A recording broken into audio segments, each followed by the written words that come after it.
In today's video, I'm going to teach you how to increase Zelle limit KeyBank. First, we'll set you up with a quick plan, then walk through what to check, what to gather, and exactly how to talk to KeyBank so your request is clear and complete. Start by confirming your current limits, open the KeyBank mobile app or sign in to online banking and go to Zelle or the Send Money section. Look for daily, weekly, and monthly limits and read any fine print about caps or eligibility. Write the numbers down or take a screenshot.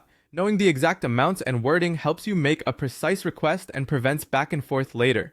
Next, gather your identification and account details so you're ready the moment a banker asks. Have a government ID like a driver's license or passport, the last four of your social security number, your KeyBank account number, and a recent statement. Keep these handy whether you plan to message, call, or visit a branch. Make sure your account is fully verified. Double check that your profile shows completed ID, address, and SSN verification. If your account is brand new or a basic tier, ask whether upgrading to a different checking or savings level could qualify you for higher Zelle limits. Some banks consider account age and tier as part of their risk review. When you're ready to contact KeyBank, choose the channel that fits your needs. A secure message in the app or online banking is great for having a written record. Phone support works well if you want real-time guidance. Use the number listed in your app or on your statement.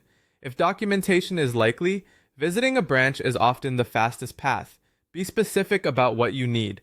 Say you use Zelle through your KeyBank account and want to increase your daily or weekly limit from your current amount to a higher amount. Ask what documentation is required and how long the review will take. Be prepared to explain the purpose, like recurring payments, or a one-time larger transfer, and share dates and amounts so they can evaluate the request. Have supporting documents ready.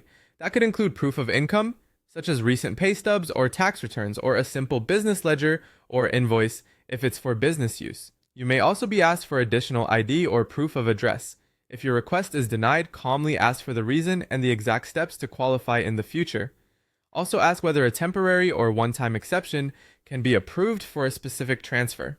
Finally, save any responses and monitor your app for updated limits.